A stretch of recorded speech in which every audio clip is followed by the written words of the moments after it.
बिस्मिल्लाहिर्रहमानिर्रहीम। अस्सलामुअलैकुम। लाखों करोड़ों दुरूदो सलाम मोहम्मद मुस्तफ़ा सल्लल्लाहु अलैहि वसल्लम और आले मोहम्मद पर। मैं हूँ उमर दराज गोंदल और आप मेरा फेसबुक और यूट्यूब चैनल देख रहे हैं। इमरान खान की हुकूमत ने बड़ी सादा सी बात की। उन्होंने कहा था कि जनाब हम रूस से तेल, गैस और गंदम की ख़रीदारी करना चाहते थे और कुछ आलमी ताकतें ये बर्दाश्त नहीं कर सकती थी, जिसकी बुनियाद के ऊपर उन्होंने हमें सज़ा दी। हमारी नई हुकूमत आई, इन्होंने कहा नहीं जी इमरान खान तो झूठ बोल रहे हैं, ना इन्होंने उनसे कोई बात की है, ना ही कोई मुआहिदा किया है, और इसलिए अगर रूस तैयार है तो हम ख़रीदने के लिए बिल्कुल तैयार है। अब इन्होंने क्या बात की वो अपनी जगह पे। अब इमरान खान की उस आवाज़ के ऊपर अवामी सतह के ऊपर, ये नहीं है कि खतूतो को कोई किताबत के सिलसिले में या खामोशी के साथ, रूस ने इमरान खान की आवाज़ के ऊपर किस तरह से लब्बैक कहा है और ये हुकूमत अब फंस गई है। और उसके बाद इन्होंने रात गए सर जोड़ कर बैठे हैं। आपको ये लग रहा होगा कि ये बजट तजावीज़ डिस्कस कर रहे हैं, नहीं, इस्लामाबाद के अंदर मामलात ऐसे नहीं हैं। कल मैंने आपको खबर दी थी जिसमें कहा गया था अगर हमें निकाला ना जाए तो तब तक हम नहीं जाएंगे, जिसके बाद रात गए ये सब सर जोड़ के बैठे हैं। उसमें क्या कुछ इन्होंने तय किया है ये भी आपको बताऊंगा। और फिर तहरीक इंसाफ वालों के आज वारंट गिरफ्तारी जारी हुए हैं, किस किस के वारंट गिरफ्तारी जारी हुए हैं, अब अचानक से क्या हो गया है जब अभी तो उन्हें लॉन्ग मार्च की तारीख भी नहीं दी, क्या वो तारीख देने वाले हैं जिसकी बुनियाद के ऊपर इनको इतनी तकलीफ हो रही है। फिर एक खबर अमेरिका से है और ख़बर जो है वो बहुत ख़तरनाक है। और क्या हमारी हुकूमत ने वाक़अतन इंडिया को लेके अमेरिका को बड़ी यकीन दहानी करवा दी है। अगर तो वो यकीन दहानी हो गई है तो फिर जनाब आप कश्मीर को भी भूल जाएं, आप बाकी मामलात को भी भूल जाएं। फिर आप समझे कि हम तो पहले उस अमेरिका वालों को बर्दाश्त नहीं कर पा रहे थे, अब इंडिया भी हमारे ऊपर जो है वो एक बड़ी ताकत के तौर पे आएगा। फिर जो डॉक्टर आमिर लियाकत की तदफीन आज होनी है और उनकी तदफीन से पहले पुलिस का एक्शन, पुलिस ने छिपा वालों को भी कुछ कहा है और उसके बाद उनको कहाँ दफन किया जाएगा वो भी तफसीलात हमारे सामने आई हैं। ये तमाम तफसीलात आपके सामने रखेंगे। लेकिन अगर आपने अभी तक चैनल सब्सक्राइब नहीं किया और आप चाहते हैं कि आपको मुस्तरद और बर वक्त खबरें मिलती रहें तो हमारा चैनल सब्सक्राइब कर लीजिए, बेल आइकन के ऊपर क्लिक कर लीजिए ताकि हमारी आइंदा आने वाली वीडियोस बर वक्त आप तक पहुँच रहे। आज बजट पेश होना है।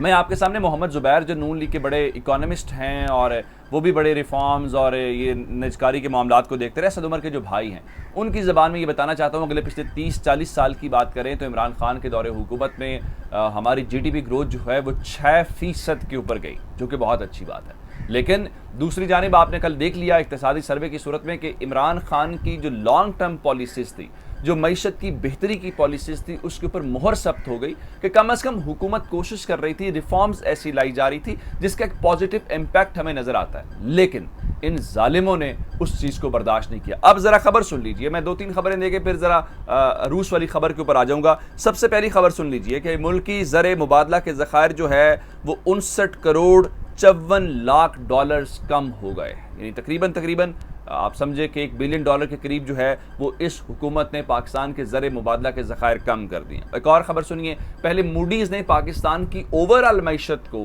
रेटिंग उसकी मुस्तहकम से नेगेटिव की थी। अब पाकिस्तान के 5 ऐसे बैंक्स हैं उनकी मूडीज़ ने आउटलुक जो है वो स्टेबल से नेगेटिव कर दी है, जिसका मतलब ये है कि दुनिया अब आपके बैंक्स के साथ कारोबार करते हुए, लेन देन करते हुए जो है वो और ज़्यादा मुहतात हो जाएगी। लेकिन यहाँ पे जश्न मनाया जा रहा है कि तजर्बाकार हुकूमत है, वो बहरानों से निकाल लेंगे, हमने पहले भी निकाला और हम अब भी निकालेंगे। अब आते हैं रूस वाले मामले की तरफ। मैं आपको ना एक मिसाल देना चाहता हूँ। उन्होंने कहा जी वो शादी की बात तो हो गई थी लेकिन देखो ना हमने बच्चे तो पैदा नहीं किए थे। आज खबर जियो ने क्या लगाई हुई है? खबर जियो ने ये लगाई हुई है कि इमरान खान के दौरे हुकूमत में हमारे और पाकिस्तान के दरमियान गैस और पेट्रोलियम के हवाले से ख़रीदारी के ऊपर बातचीत हुई थी, लेकिन हाँ मुआहिदा नहीं हुआ था। इमरान खान ने किसी कहा है कि मुआहिदा हुआ है? बिल्कुल भी नहीं कहा। उन्होंने कहा जी हम बातचीत कर रहे थे, हमने उनके साथ निगोशिएशन स्टार्ट कर दी थी, लेकिन मुआहिदा होने से पहले, इससे पहले कि हम तेल ख़रीदते, हमारी हुकूमत को घर भेज दिया गया। और ये अब किसने कहा है? अब रूसी जो कौंसल जनरल हैं कराची के अंदर, उन्होंने प्रेस कॉन्फ्रेंस की है और उस प्रेस कॉन्फ्रेंस के दौरान उन्होंने कहा कि ये जो एक प्रोपेगेंडा किया जा रहा है जी हमारे पास यानी पाकिस्तान के पास रिफाइनरी नहीं है तो इसलिए हम रशियन ऑयल नहीं खरीद सकते। उन्होंने कहा ये बिल्कुल बकवास है, इसका हकीकत से कोई ताल्लुक नहीं है। फिर उन्होंने कहा कि साबिक वज़ीर आज़म यानी जो इमरान खान हैं उन्होंने रूस के दौरे के दौरान तेल की तजारत के ऊपर बिल्कुल बातचीत की थी। उनका हाँ डिस्काउंट के हवाले से मैं कंसर्न अथॉरिटी नहीं हूँ, हूँ, वो कंसर्न अथॉरिटी ज़ाहिर बात है हमारी गवर्नमेंट है, वो फैसला करेगी। लेकिन एक बात ज़रूर की, और जो इस हुकूमत के ऊपर बर्डन है, ये इमरान खान को गलत साबित करें और ये बात पता चले कि इमरान खान का वो फैसला जो था आप उससे अच्छे फैसले करते हैं। उन्होंने कहा जी ये जो मौजूदा हुकूमत है ये हमारे साथ अगर जो क्या कहते हैं कि राब्ता करे, हमारे साथ बातचीत करे, तो हम अब भी पाकिस्तान को सस्ते तेल की फराहमी के लिए तैयार हैं। लेकिन ये सस्ता तेल कौन खरीदेगा? अब एक जानिब ये साहिबान फरमाते हैं पाकिस्तान की हुकूमत के जी चूंकि उनके ऊपर पाबंदियां आयद हैं तो इसलिए हम जो हैं वो उस तरफ नहीं जा सकते। लेकिन दूसरी जानिब एक और ख़बर सुन लीजिए, वो ख़बर क्या है कि पाकिस्तान जी वहाँ से सस्ती गंदम की दरामद का सोच रहा है और इस बारे में सीरियस कंसिडरेशन चल रही है। यानी तेल नहीं खरीदना जिससे पाकिस्तान की इकॉनमी को फ़र्क पड़े, दूसरी जानिब गंदम तो पाकिस्तान के काश्तकारों को सहूलतें फराहम करके भी ज़्यादा पैदावार यहाँ से की जा सकती है, तो हम इंपोर्ट की बजाय एक्सपोर्ट कर सकते हैं। लेकिन नहीं, चूँकि उसमें कमीशंस हैं, चूँकि पाकिस्तान के जो कारोबारी लोग हैं उनका फ़ायदा है और पाकिस्तान के किसानों का भट्टा बिठाना है, तो बिल्कुल ये काम बड़ी ज़ोरों शोर से होगा, बाकी काम तो गैर ज़रूरी हैं। तो अब इमरान खान के उस मुतालबे के ऊपर, उस डिमांड के ऊपर रशिया आज भी खड़ा है और लेकिन हमारी हुकूमत जो है वो पीछे भाग गई है, हमारी हुकूमत उस तरफ नहीं जा रही। अब ज़रा एक और ख़बर सुनिए। कल मैंने आपको बताया था कि नवाज शरीफ ने अपने कुछ रहनुमाओं को 4 महीने के अंदर इंतखाबात की तैयारी का इशारा दे दिया है, जिस पे वो सोच रहे हैं जी अब इंतखाबात की तरफ जाएं।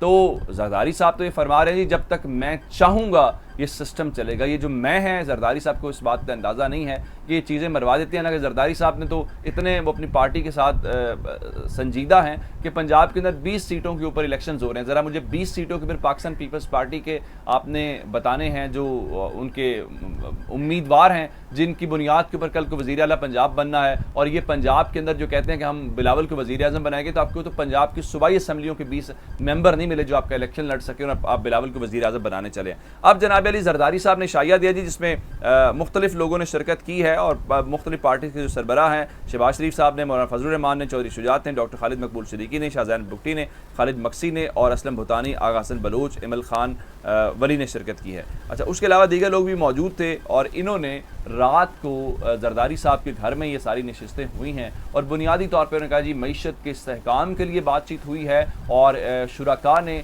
वज़ीर आज़म को बजट के हवाले से तजावीज़ दिया। आपको लगता है कि इस किस्म के मीटिंग्स के अंदर तजावीज़ दी जाती हैं? बुनियादी तौर पर चल क्या रहा है? चल ये रहा है कि अब जैसे ही ये बजट पास होगा तो उसके बाद इस हुकूमत के घर जाने के हवाले से काम शुरू हो जाएगा। तो इसलिए अब वो कोशिश ये कर रहे हैं कि हम जो हैं कोई ऐसा हल निकालें, कोई ऐसा तमाशा क्रिएट करें जिस पे कहा जाए जी हमें हुकूमत नहीं करने दिया। लेकिन अब आप कैसे जाएंगे और आपकी हुकूमत किसने नहीं करने दी? इमरान खान ने नहीं करने दी, या आप ये इल्ज़ाम इस्टेब्लिशमेंट के ऊपर लगाएंगे तो आपकी ये बात ज़रा देर चलेगी नहीं। अब ज़रा खबर सुनिए कि ये कितने परेशान है। दूसरी जानब कहते हैं कि मैं तहरीक इंसाफ का कोई फ़र्क नहीं पड़ता। कल मरियम बीबी कह रही थी जी वो अब तो ये ऐलान भी नहीं कर रहे लॉन्ग मार्च का, राना सनाउल्लाह की राहें देख रहे हैं। वो लॉन्ग मार्च का ऐलान क्या करें, आपकी टांगें पहले ही कांप रही हैं। जरा खबर सुन लीजिए जी। शफकत महमूद, हमाद अजहर के वारंट गिरफ्तारी जारी कर दिए गए हैं और उसमें डॉक्टर यास्मीन राशिद भी हैं, दीगर रहनुमा भी हैं। खबर ये है जी ये जो 25 मई को तोड़ फोड़ की गई है जी, इमलाक को नुकसान पहुंचाया गया है, उस केस के अंदर इन रहनुमाओं को गिरफ्तार किया जाए। कर लें गिरफ्तार।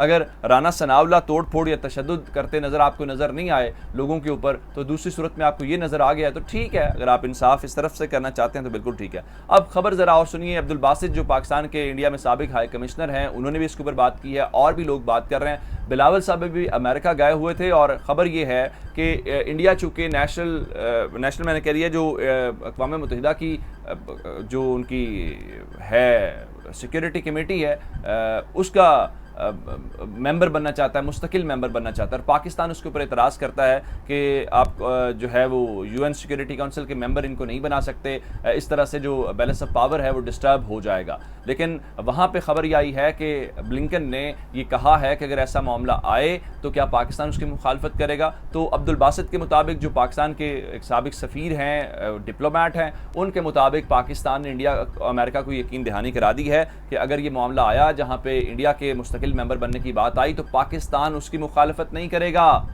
फिर आप कश्मीर को भूल जाएं, फिर आप कहते हैं इमरान खान ने कश्मीर बेचा, फिर इसका मतलब ये है कि हमें तो पहले और पावर्स हमारे से बर्दाश्त होती थी, तो अब हम इंडिया के नीचे भी लग जाएंगे। अब एक और खबर आखिर में ज़रा सुन लीजिए डॉक्टर आमिर लियाकत से मुतल्लिक। डॉक्टर आमिर लियाकत की जो जस्ते खाकी है, चूँकि वो छिपा वालों के पास है, पुलिस ने एक्शन किया, उन्होंने फौरी तौर पर छिपा को कहा जी जब तक पुलिस लेटर नहीं होगा आप किसी की डेड बॉडी किसी के सुपुर्द नहीं करेंगे, अदरवाइज़ हम आपके खिलाफ कार्रवाई करेंगे। उनकी जो बेगम है बुशरा इकबाल, जो साबिका बेगम है, उन्होंने लफ्ज़ साबिका शौहर का इस्तेमाल किया। उन्होंने बताया जी आज दोपहर के बाद जो है शाम से पहले उनकी जो नमाज जनाजा है वो अदा की जाएगी, और उन्होंने मगफरत की अपील भी लोगों से की। और उसके साथ एक और जो बात मालूम हुई वो ये है कि उनको अब्दुल्ला शाह गाजी का जो मज़ार है उनके इहाते में दफन किया जाएगा। उसकी वजह यह है उनकी इस बारे में वसीयत भी है, और वहाँ पे 4-5 कब्रों में से एक कब्र जो है उन्होंने अपने लिए मुख्तस करवाई हुई थी कि मैं यहाँ पे दफन होना चाहता हूँ, तो उनकी उस वसीयत का जो है वो एहतराम किया जा रहा है। इस बारे में मज़ीद भी अपडेट्स आपको देंगे। अपना बहुत सारा ख्याल रखिएगा। खुदा हाफिज़।